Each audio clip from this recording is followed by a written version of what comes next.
What's up, guys? Knows Hoops back today with another video. And today, honestly, we're doing something similar to the last video. This one wasn't, commented by anybody to make happen. But shout out to my thumbnail guy, Josh. He actually came up with a really good idea of what about the OKC Thunder? So don't forget to like, comment, subscribe. We're 8 subs away from 900. Obviously, at that point, we're 100 away from 1K. And at that point, we might do like some giveaway or long stream or do something. But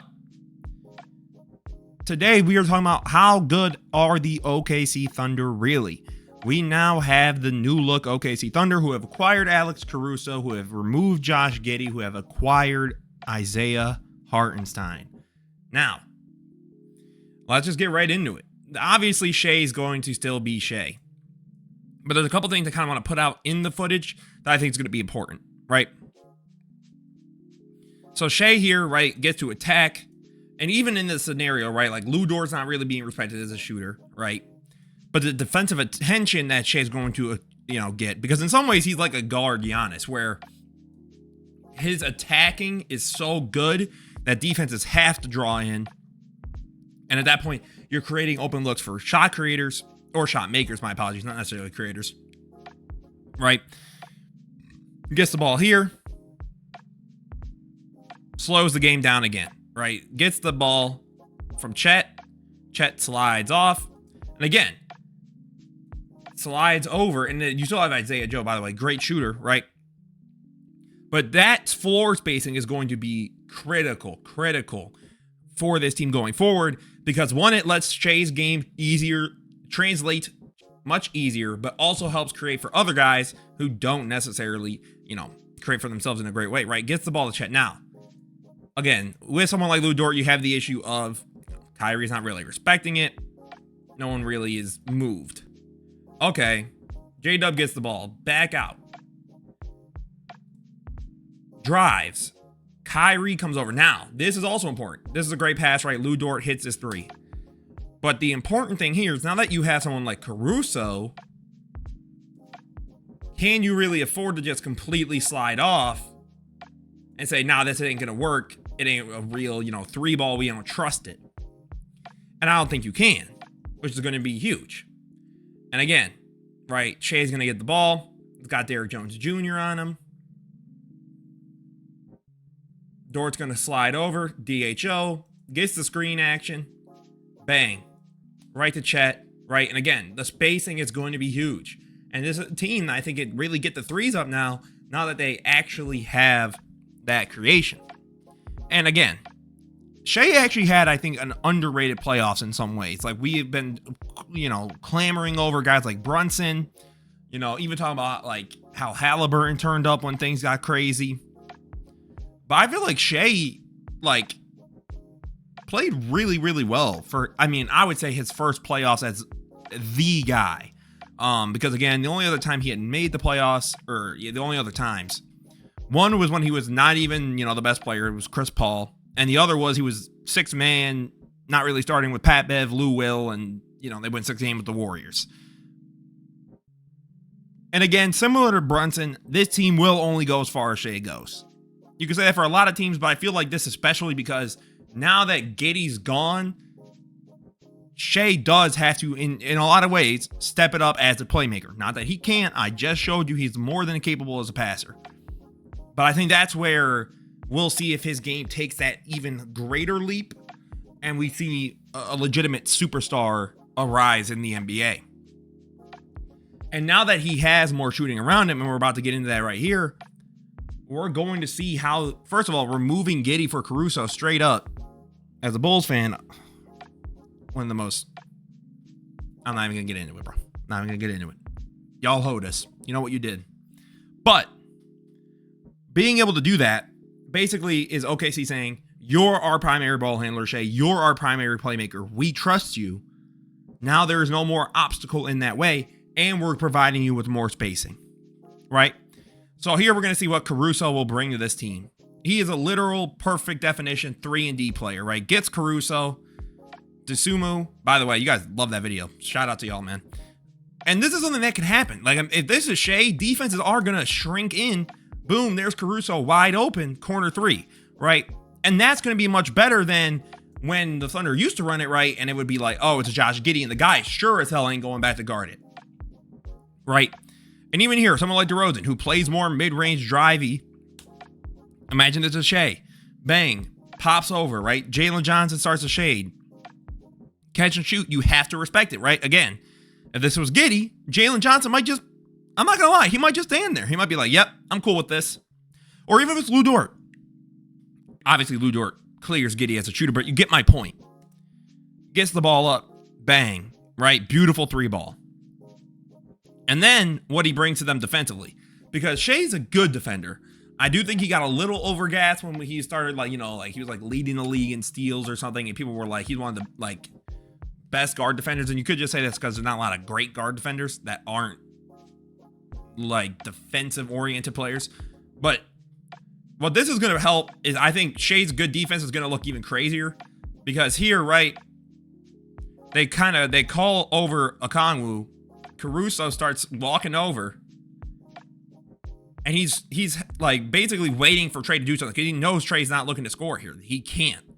Bang, gets the ball, starts to push in transition. If that's Shai or somebody else, they got it. Even here with this Knicks clip, right? What he does so great is hover in the lane, right? Like he's like, okay, I'm leaning off of you know, Brunson, but I can close the gap, right? Even here. So the cut comes. Alex does a great job of interrupting that lane, but at the same time also making it clear, like, you're not getting past that certain threshold. So the passing lanes, I think, against OKC are going to be so much more difficult, because J-Dub's still a good defender. You still have Chet at the rim, so at that point you got some deterrence. And at that point, I think this team, what I think they should be looking like realistically, and it wouldn't be disappointing if they were like 11th and 11th or 11th or like 8th and then like 12th in defense, but I think this should be a team that's top 10 in offense and defense next year. I think their pieces make a lot of sense. They could get the 3-ball up effectively. They could play with pace and tempo. They could slow it down if they need to. Their defense, they can cover the passing lanes. They've now got more big bodies, paws, to be able to guard the rim. This is a team that I think should be top 10 offense and defense next year. And I think because of Caruso and because of Hartenstein, that could be something they hang their hat on. And speaking of Hartenstein, we're going to get into that here, right? Hartenstein as a defender. Now, Chet's not a bad defender. Obviously, I was just talking about Chet as a good rim blocker. But I just think Hartenstein's better as a defender. And what he's going to provide for this team just as an actual big, because I think Chet really might be a 4.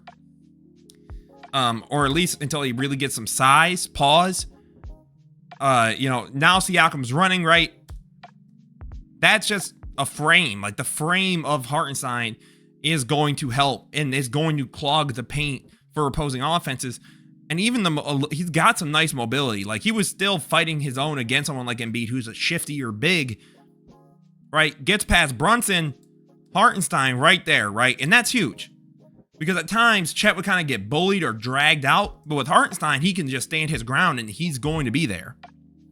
And then the other big thing is the rebounding, because that was the biggest weakness of this team last year. Now, I still think it is actually a problem. And the only reason I say that is if Hartenstein gets in foul trouble, I think that this could be bad, because again, you know, the odds are Chet and Hartenstein are probably both starting. If I had to guess, you're probably gonna be a lineup of like Shai, Caruso, J-Dub, Chet, Hartenstein. Now, J-Dub is no longer trying to guard power forwards, because he shouldn't be anyways. And then you got 2 bigs. One that can space the floor, so you have to respect him, and the other one who's a good enough roller, you know, attacker, can even get that little float game going. And a great pick and roll guy is going to help out. But look at this. Like, this is against Siakam and Miles Turner. Now, mind you, I would say both these guys are probably better rebounders than dudes like PJ Washington and Daniel Gafford.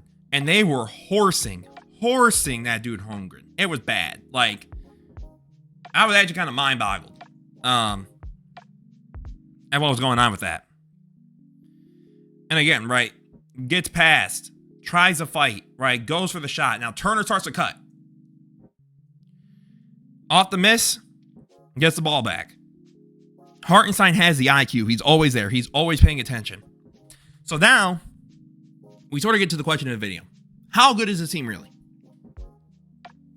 In my opinion, in the West, how many teams can I say are like better or I think could beat the Thunder? It's difficult. It's a hard thing to say because my thing is I still like a team like the Nuggets because they just, I mean, when you have a guy like Jokic or Giannis, it's hard for me to say that top 2 player in the world is not enough of a factor that he can mess up everything that this team was doing anyways. Obviously, I think they're better than Phoenix. Honestly, I do think they're better than Dallas. The question is, though, does Dallas still give them a lot of trouble? I don't know, because the question is how much is Hartenstein playing, rotation-wise and everything. I think you have teams like Memphis, which will be really fun. Those 2 teams matched up will be a lot of fun. Man, it's hard for me to say. I think Minnesota's better than them, personally.